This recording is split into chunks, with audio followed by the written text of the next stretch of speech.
May leksyon talaga ang buhay. Kaya hindi kayo maniwala, ngayon dumating yan sa inyo, kung hindi kayo, except those na nakuha talaga nila ang sakit because wala silang choice. Kaya mga doktor namatay, mga pulis, humaharap sila mga nurse, may tama silang lahat.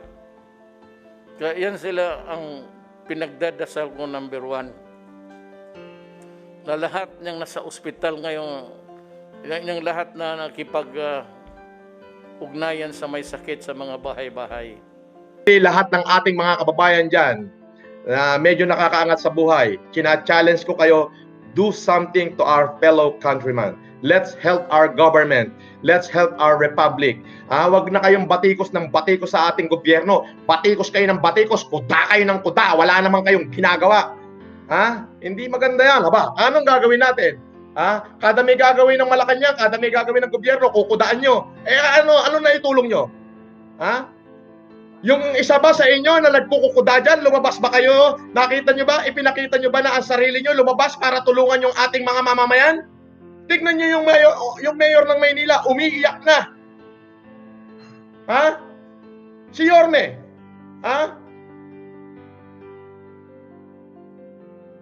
Ang masasabi ko lang, wag na kayong kuda ng kuda. Meron ho akong nakita ng mga senador, nakita ko talaga na nag-video, ay talaga hong tumulong. Hindi ko na muna papangalanan yung senador na yon, pero Sir, Mr. Senator, ayan po, 2 kamay po yung isinasaludo ko sa iyo. 2 kamay po. Senador yon, yung asawa niya, mayor, lumabas, namigay talaga sa frontliner, as in personal. Ayun, Sir Senator, ayoko pong magbanggit ang pangalan niyo, sir, baka mamaya magalit kayo sa akin. Pero yun lang masasabi ko, Sir Senator, kasama na po yung mayora. Saludo po, 2 kamay sa inyo, sir. Dahil talaga pong tumulong kayo. Saludo po. Alam niyo po, sir, yung maliit na ginagawa natin, maaalala po ng taong bayan yan. Iuukit po sa puso at isipan ng mamamayang Pilipino yung ginawa nyo. Kaya hanggang sa muli po, yung mga kuda ng kuda dyan, wag na kayong magkukuda. Gumawa kayo muna bago kayo kumuda. Hindi yung kuda kayo ng kuda, pero kayo na may nawawala. Walang ganon. Bahala kayo. Sige, pagtulong-tulungan nyo ako. Wala akong pake sa inyo. Okay? Ang importante sa akin ngayon, makasurvive yung ating republika. Yun ang totoo dyan. Ngayon, yung pera sinasabi ng tong ulol, na abogado naman sana, pagkatorpe po. I think your brain is melting. You're a lawyer, bagay. Economy mo ito.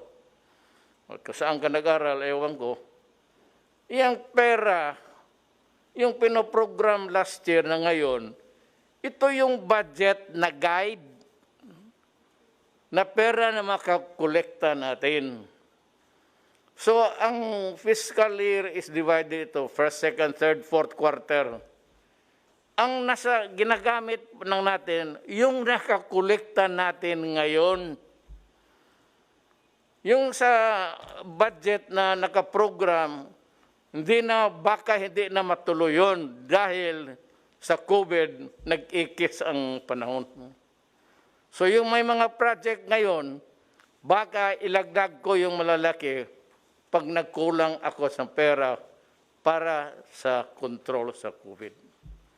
Magastos itong kalaban na ito. Hindi mo makita at lahat tayo tinatamaan, hinuhostage tayo. Sabi nga doon nag-Facebook sa akin, natatawa na lang ako. Paano natin labanan yung COVID kung nagtatago tayo? Hindi mo kami pinapalabas ng bahay. Alam ko, minsan bastos ako magkwento, magbiro. Pero totoo ka talaga, tama ka. Kaya pamatong na pinapaalis ako kasi wala akong solusyon. Sige, tama. Ikaw na ang presidente. Kaya sabi ng mga sundalo, nasaan ka na? Kasi mag-report na sila sa iyo. Hindi ka man nila nakikita, where are you? Kasi kung nakumbinse mo ako na you have medicine to cure COVID in 7 weeks, anak, sabihin ko sa iyo, kung totoo yan, Adre, ako na mismo ang magtulak sa ulo ko dyan sa Pasig. Gago, umalis ka na at dumating na ang santil mo ng...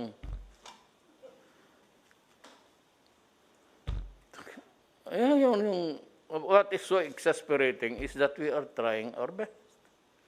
Sa limitado natin, sabi nga ni Secretary Dominguez, may pera. May gobyerno eh. Kaso lang, hindi ito para sa lahat ng panahon. So, kasi bakit masabi mo,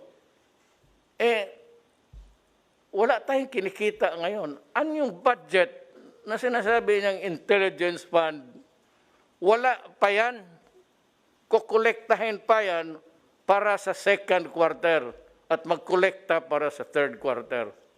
Hindi yan, pagkaintindi kasi, pag naniniwala ko sa mga ugok na yan, na yung 300 billion nandyan, o ito Duterte, o Kongreso, 300 billion, iyo yan. Sige, kaso, hindi ho ganon. Alam mo bakit? Wala pa yan. Ginusto ko man, hangin pa yan, magaganon ako sa ere. Kasi wala pa. Ang budget, ang guide, prepared last year, ang budget nga. Pero yung pagpatakbo ng what's inside the budget is really the money that will be collected by the finance people ni Secretary Dominguez. Wala pa yan. Kung sabihin na saan ang pera na 300 billion, ewan ko kung kaninong bayag mo yan makuha. It's not there. Magkukolekta pa ako ngayon. Masunod ba yung collection mo? Hindi. Bakit? Wala na. Ang ekonomiya patay. Walang negosyo. Walang nagbayad. Wala yung nagtatrabaho na kaltasan yung sildo nila. There's no source of income now. Except may perhaps yung fixed assets natin.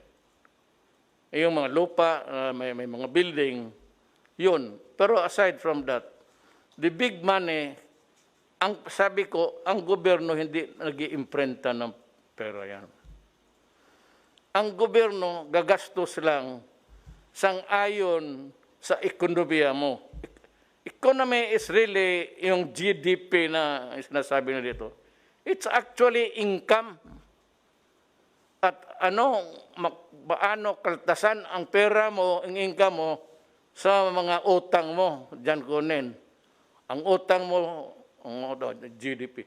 Ang utang mo, marami kang utang, hindi marami kang babayaran, walang matira. Minsan meron, kukunti na lang.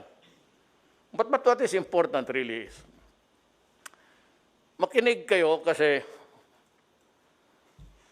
alam mo, kung hindi kayo makinig, and if you persist on listening to the idiots of this world, itong mga Pilipino, talagang madali ang pagbabagsak natin. So you listen very carefully because we are trying to save not only an economy but the country. Help the country alive. I am not asking you to help the economy. Wala kayong maitulong pati ako. So you just try to, do something that is not precipitate statement. That would cause trouble na manggaling doon ang problema kasi mahihirapan na tuloy tayo. Pero kung gusto yun nila ang mangyari, sabi ko sa akin, it's up to the Filipino people. If you decide to listen to the insane, Amatong and company, pati yung congressman dyan, doon kayo. Ngayon, kung magsabi kayo, saan na yung pera namin na 300 billion? Wala pa po yan. Kukolektahin pa yan. O yung sabi, 270 million. Wala pa po yan. Kukolektahin pa yan for the second and third and fourth quarter sa ating kikitain. Yan ang totoo dyan. So, malamang mo lang na yung mga, alam mo, may panahon, yung mga lessors, do not tempt the gods. Kasi pagka hindi ito naayos, ang COVID, mapurnada talaga tayong lahat. Huwag din yung madaliin. Sabihin ko sa inyo, think of a COVID ganitong sitwasyon, tatakbo ito ng 2 years. Ngayon, anong silbi nagawa? Hindi lang ako, lahat. Military, police, doctor, the medical world especially. Andi itong mga police na awa ako, checkpoint. Butit na lang early on my term ay ginawa ako para sa inyo. Isipin na lang kung nakikita ko na noon pa. Itong COVID na ito, sinusundan ko talaga. Kasi sinasabi, come Jimmy lately, hindi ako ang pinakaunang lahat nag-lockdown. Kasi nasusundan ko na ang istorya. At sabi ko, nagbabasa naman ako, different sources of knowledge.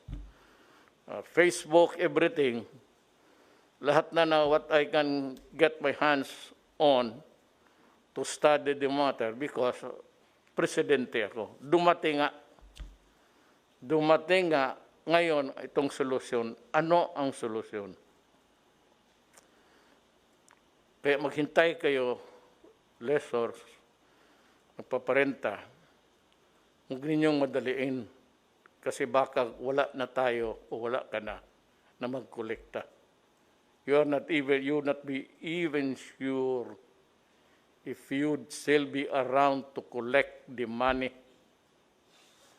Kaya naghihingi ako, huwag mong pahirapan ang mga tao. Kasi pag ang tao, in-evict mo, walang korte. Hindi naman ako nagpakamarunong pa sa mga judges o the judicial department of the government. Kung magsabi ng i-evict mo yung tao ngayon sa bahay, sabihin ko talaga si Rep, huwag mong sundin yan. Kung ako nagwa-warning lang ako, ipilitin ninyo hindi makabayad ang pamilya, itapo ninyo, sirahan ninyo yung bahay. Sabihin ko, buksan ninyo yung bahay. Papasok mo uli yung pamilya. Punta ka ng korte, sabihin ko, huwag kayo maniwala sa korte. Hindi makakatulong yan. Hindi sana gusto ko ng anarchy. Pero at this time, makialam ako sa lahat ng opisina. It's because it is my duty to preserve the nation. And the only way I can do it is really to impose order. Ngayon, kung sundin mo lahat ang batas na para makapabor ka under the law, but itong panahon ng COVID, hindi naman talaga natin gusto at nandito, at gagawin mo yan, magsalubong tayo. Sabihin ko sa iyo, magsasalubong tayo. I-evict mo yung tao, personal ko, pupunta ako, sabihin ko, ibalik mo yung tao. Huwag mong itapon yan sa daan, kasi tayo ang mag-inkwentro. Kung hindi mo naman pala gusto mo tumulong ng kapwa-tao mo, sunugin na lang natin yung mga apartments mo. Total, may bumbiro, tawagin mo. Huwag ganon. Huwag ninyong i-pressure. Ayaw kong gustong magsalita na ganito. Parang hold-upper. Pero if you interpret it that way, hold up talaga ito. Hold up mo kami sa aming mga pinaghirapan namin o itong mga to. Ako lang, hirap ako magsalita. Sikip ko kasi lahat sila mas uskara. O, mahiya naman ako kasi ang order ko, huwag kayong lumabas, ang walang maskara. Tapos makikita ninyo lahat sila, ako lang ang hindi. So, naghingi ako dyan sa mga sundalo. Binigyan nila ako.